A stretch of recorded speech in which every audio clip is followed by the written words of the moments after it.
Welcome to Black People Love Paramore, a podcast where we try to help Black people feel seen. Please rate us and write us a review on Apple Podcasts and Spotify, 5 stars only because we are 5-star bitches or Dio Gotti. I'm your host, Sequoia, and today joining me we have Heartthrob and my fave, Garrick Bernard, who's also my boyfriend. Yeah. Hey, what's up? Do you wanna tell them hello? Hello. You don't have to talk to the camera. Why not? I don't know. I think weird. that they. I don't think that they would love to be addressed. Mm-hmm. I think that they feel neglected. They don't need to. Okay, no, that's fine. Hear anything about me? Garrett's gonna be talking to us about Phil Collins. Yeah, the fucking GOAT. His fave. The GOAT. But before we get into that, we have our segment, In My Defense, where we bring one of our unpopular opinions and defend it for you all. Yeah, you can go first. I still need to think about. You didn't bring one either. I didn't bring one either. No. I have one, but hold on. I keep a small list on my phone. Yeah. But I feel like some of them are reserved for specific episodes or specific people. Yeah.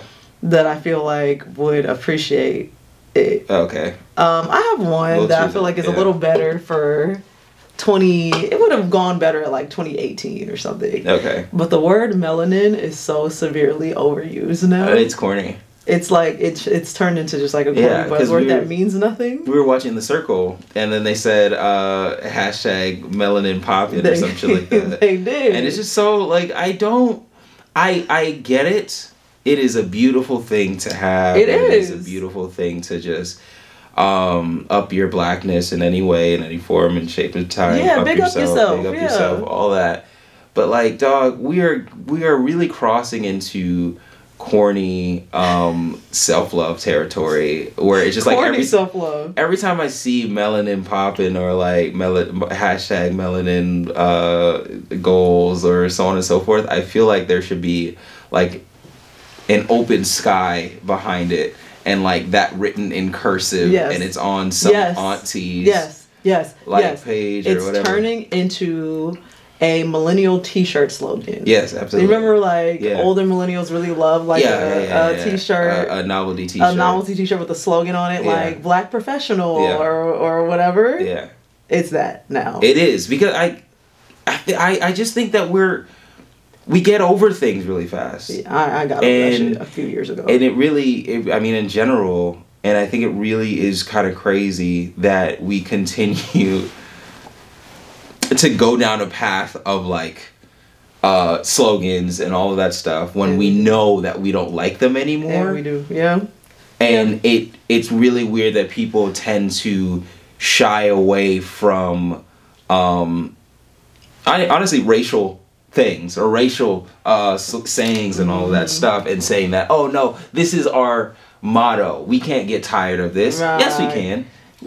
I feel like the only one that never turned cliche or whatever is Black Power, and I feel like it's such a resistance. Yeah. One that is like it's just really strong. We'll use that. We'll just use that one. Of course, it's been put on T-shirts and overdone in that way, but I've never personally gotten tired of that one like that. Something about like Melanin Mommy or Melanin Monroe or who says Melanin Monroe? Melanin Monroe was people's Twitter names for like a long time. Like Melanin Monroe was like. People had changed their Twitter names to Melanin Monroe for like 2 years straight. Wow. Okay. Okay. I'm just tired of the term melanin, especially because it's a scientific term. Like it's a specific thing. Yeah. It's just overused. It's too much for me. Yeah. I'm like I don't. And I think like with Black Power, it's really cool because of the fact that we were born into that saying. Right. Like, I've just heard Black Power my entire life. Right. And it's just like so resistance based. Yeah. You know? People were actually fighting. This is... Right. Melanin goals and melanin popping and all that stuff is literally you just resisting against Instagram, I guess. I'm done. I would just prefer you just talk about like liking being dark skinned or just like specifying dark skin. It's the term melanin. It's not even the sentiment. It's nothing around it. That's the problem. The term melanin annoys me personally. Yeah. But that's just me. I just know where it came from, and it's just like where'd it come from? Instagram, fucking Twitter. Oh, it came from Instagram. Twitter folk just like being upset, and I and good for you being upset. But because it came from something on the internet, I respect it less. That's fair. No, that's fair. Whereas that's on brand for you. Yeah, Black Power came from fucking people protesting and hurting each or getting hurt. Yeah. For so on and so forth. Yeah. Yeah. No, that's fair. Well, do you have enough time to think come of up one? with an unpopular opinion? Oh my god. Wait, we could do. I know one that we could do. Okay. Potentially. What's that? You guys, me and Garrick were watching The Circle. Okay, yeah. Me and Garrick were watching The Circle a couple days ago, 2 days ago. Yeah. And we were high. Yeah. And mind you, we've watched like every season of The Circle. Like we like The Circle. Yeah, we like The Circle. It's a good show. Like we enjoy The Circle. We cut it on when we were high, and suddenly it was the worst show that we had ever laid eyes on. No, it was like it was I was awful. Physically retching and cringing. It was awful. Like I was having a horrible time. Yeah. Watching The Circle. Yeah. It was I think that it's bad for society. I think that The Circle is bad for society. I think that not the concept.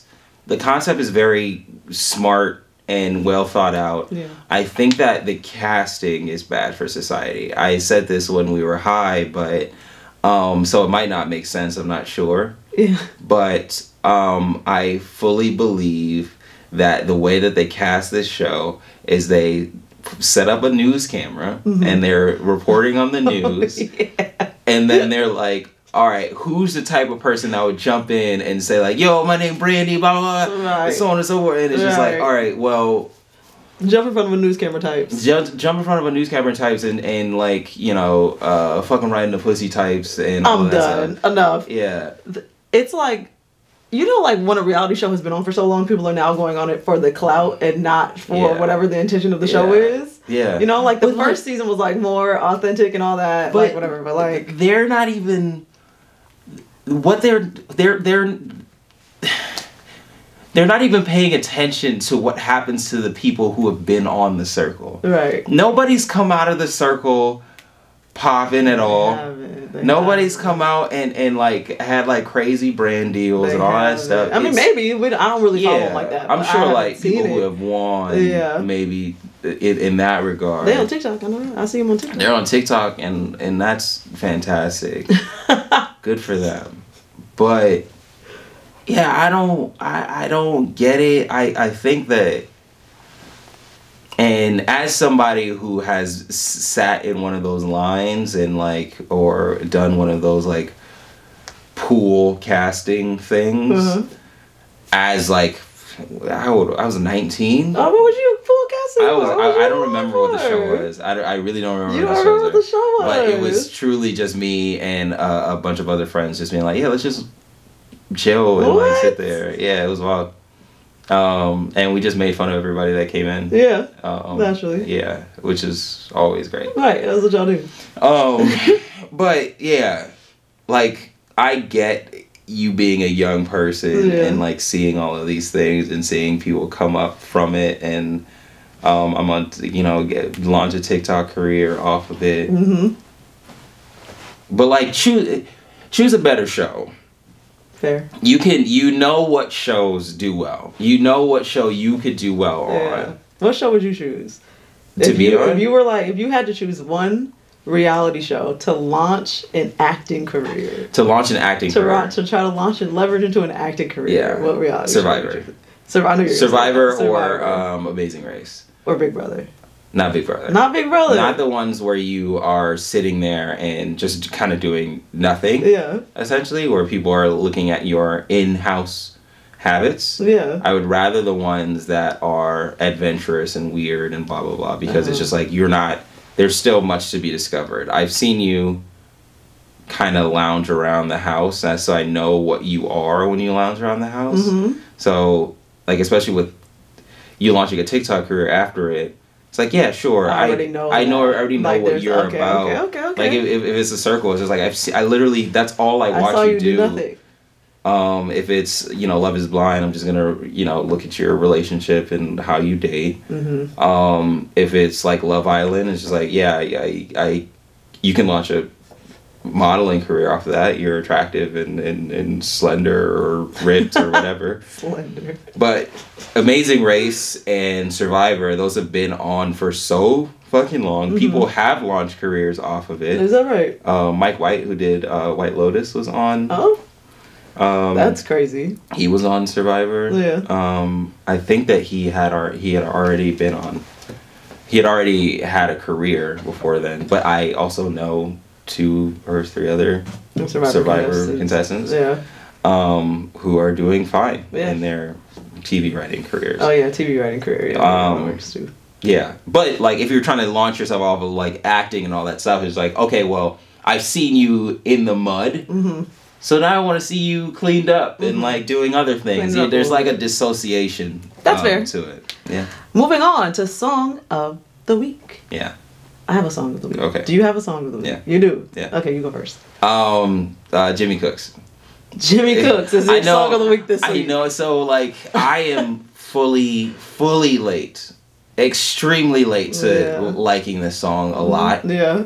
I don't know how you miss it. This is like the primary one. I know, off that album. This is the one that everybody came was out, like, yeah. And everybody was like, whoa, this is crazy. I saw people posting it hella. Mm-hmm. But I was so turned off by that album. Yes. That I didn't even think that there was like a rap song on there. You didn't even get to that? No, I didn't. You never got to that? No, I was just like, all right, I'm not voguing right now. I'm not doing that. Right now. What's the... Voguing. Is it voguing? Yes. Were there like this? Voguing. It's voguing? Yeah. Okay, yeah. It's like, I'm not voguing to this. I'm not gonna, I can't do that dance. So I'm like, maybe I can't fuck with this album. And then Beyonce's album came out right after, and I was like, oh, this is a better version of that. This is what he thought he was going to do. Yeah. This felt like samples for the Beyonce album. That's it felt very like fair. Reference tracks for the Beyonce album. Right. And like once he figured out that this is not going on her album, he's like, oh yeah, I'll just put mine out. Whatever. Right. Whatever. That's why he dropped. Honestly, never mind. That's why he dropped that shit like that. Yeah, probably. On a whim. Probably. It's just like, let's just, catch a wave or something like that. Never mind. Yeah. Beyonce's coming. It doesn't matter. Yeah. Yeah, great title if that's the case. That's what it is. That's my unpopular opinion, which also ties into my Song of the Week. Okay. Stop switching beats. I'm done. Okay. I am done. Okay. You don't want a mid-song beat switch. I don't want a mid-song beat switch. People have done it because it is in the context of an album. Yeah. It is the only one that does that. Yeah. Baby Keem put out a whole album of just beat switches, and I was like, all right, cool, but I liked the beat that we were on. The original beat that we were on, yeah. I do always like one of the beats more. Yeah. But I don't mind the beat switch, but I do always like one of the beats more. Yeah, but like, you're not making nights. You're not making pyramids. Stop it. But the first half of Jimmy Cooks is the best beat that Drake has rapped on. Okay. Easily. Okay. Without any doubt in my mind, that is the best he's rapped on. It is truly phenomenal. Okay. The way that it like leads in, and just his overall energy over the beat and track and all that stuff is just top tier. Okay. Cool. I'll take that. I would like to first go ahead and say is absolutely fuck Drake right now. Yeah. Since he wanted to come out of his dumbass mouth and say something about Megan Thee Stallion. We don't appreciate it. So. It's very weird. It's a very weird take. Fuck that nigga right now. What if he says I'm sorry? What if he does like he needs to publicly apologize to her. The way that he put that line out, he needs to publicly apologize to her. I've also been in this era of apologize how you made the. So if he did it in a song, I'd be like, oh, okay, great. 100%. He should do it. Whatever, do it publicly. That's what I know because you did that shit publicly the first time. Yeah. People keep on coming at or other comics keep on coming at Chappelle for like things that he said, and I'm like, yeah, but he said it in a joke. Make a joke. Write a joke about it. Okay. Respond how he's saying it. Right. Meet him at his medium. Okay, my Song of the Week this week. I just thought of a new one. Mm-hmm. I had this one set up originally, but I just thought of a new one. They both kind of go with Phil Collins. I'm gonna go with my original one. My Song of the Week this week is "Set Fire to the Rain" by Adele. Mm-hmm. She is someone who has cited Phil Collins as an influence. Absolutely. She tried to solicit him to write on 25. Yeah. I don't know if he actually did it or what, if he has a writing credit on it, but she reached out to him asking him if he wanted to write on 25. That's her best song to me. Yeah, it's great. That's Adele's best. It's a good ballad song. Yeah. She is just like She's letting it all out. The lyrics, they just hit me. They just hit me in a way. Yeah. It's fantastic. Yeah. And it gives that kind of Phil Collins energy, you know, like you just like, ooh. Yeah. Like this the is chills going, that you it's get. going too hard for no reason. It's going too hard for no reason. The king. That's the exact energy. He is the absolute god. But yeah, that's Adele's best song. That shit is fantastic. It has that Phil Collins-esque vibe to it. Yeah. So I felt like it would make a good song of the week this week. Yeah. For the Phil Collins episode. Phil Collins is... Listen, man. You want to get into talking? Yeah, we're about to get into him. Okay, let me give a brief biography of who this man is, in case I'm sure y'all know who he is. You gotta know who Phil Collins is. Phil Collins is an English singer, musician, songwriter, and record producer and actor. I didn't know he was an actor.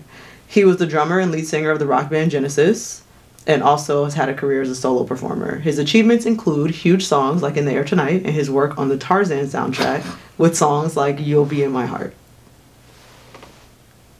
Listen. You're having feelings. Visceral reaction. Mm-hmm. You're having feelings. The way that he went hard on that Tarzan soundtrack. He did. For no reason He did. at all. Like, you know, I'll be in your heart and... Strangers Like Me. Strangers like... Are there strangers like me? Whew!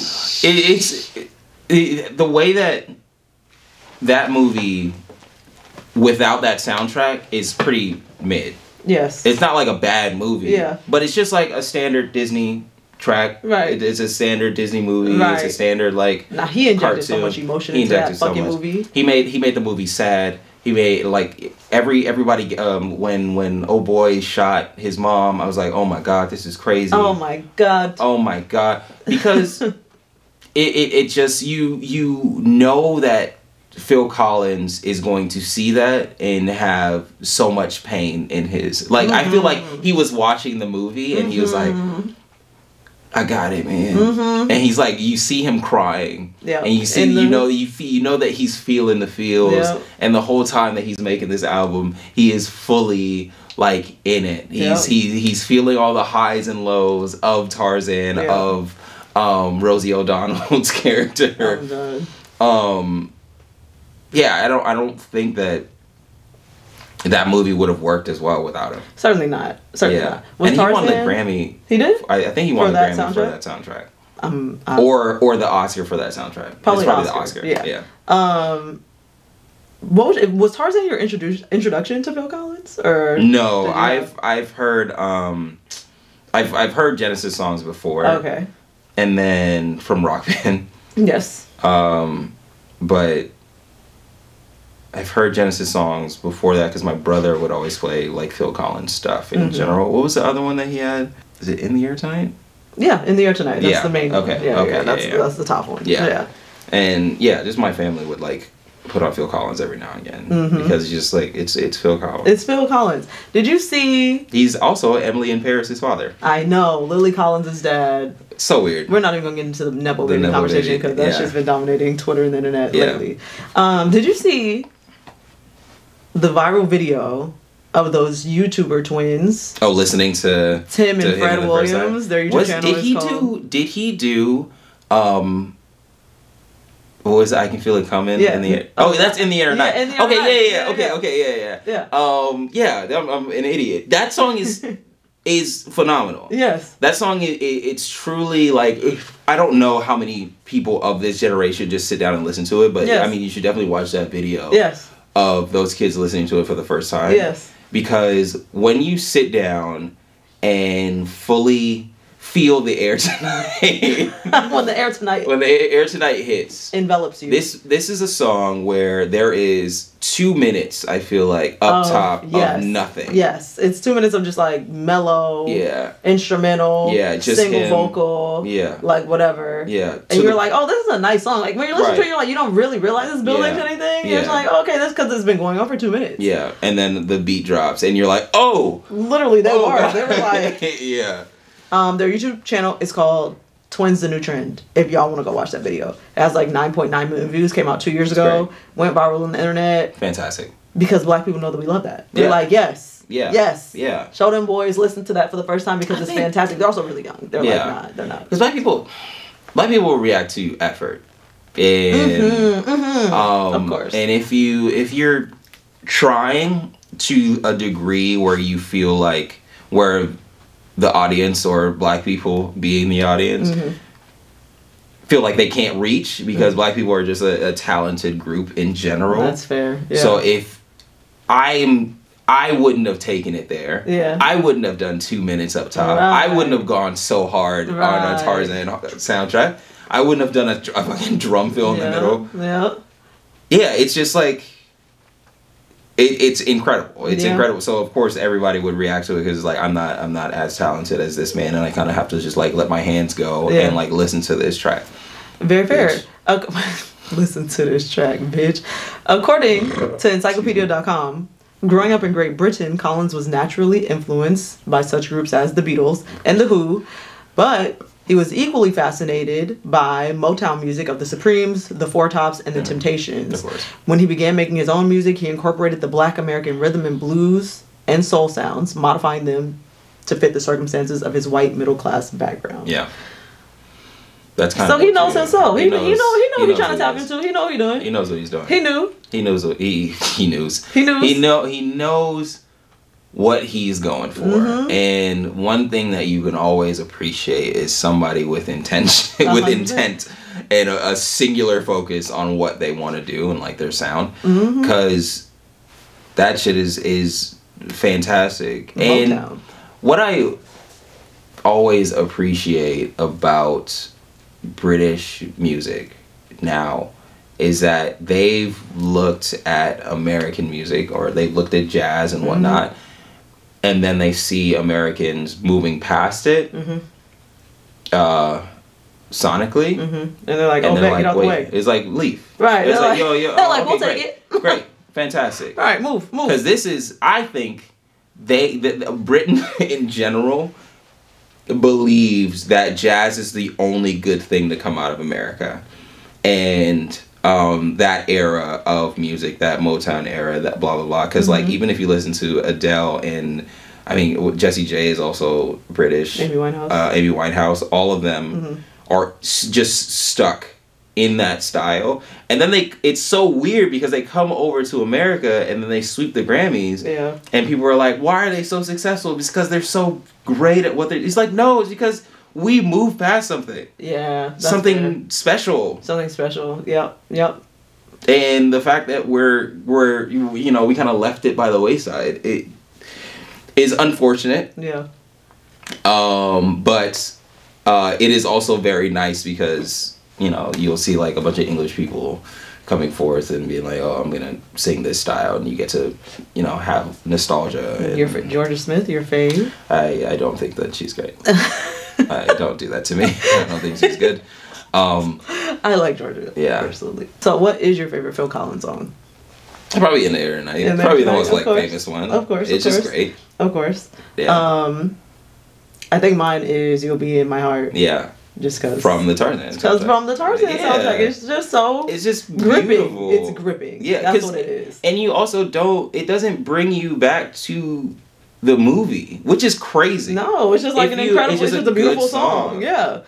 Speaking of, Usher remade that. Oh, really? Let me tell you something. Usher was in there killing that shit. Yeah. Yes. That's like one of the few, like remakes sometimes, like, it's like, oh, I can listen to this. Yeah. Usually I don't want to remake. Like, I hate a cover. Usually I hate a cover. Yeah. But no, Usher really did that. Yeah. So I really fuck with that. And then Phil Collins, another popular Phil Collins song, what was that one I was just telling you about?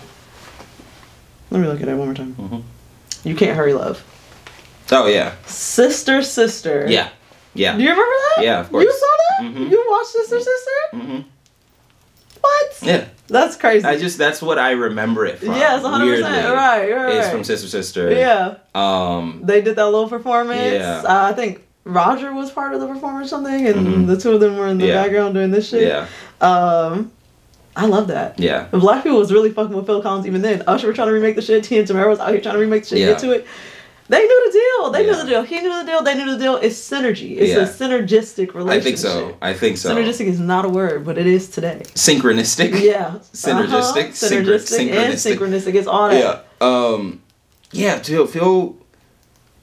Phil Collins is the only white artist that I think black children were named after. Wow. If I'm really thinking about it, I mean, Phil is a very common name. Yeah. But even still, it's just like, where'd you get your name? Phil. It's just like, oh, Phil Collins. It's like, dope. Yeah. And it's not like a weird reaction. No, it's like, It's just like, oh, cool.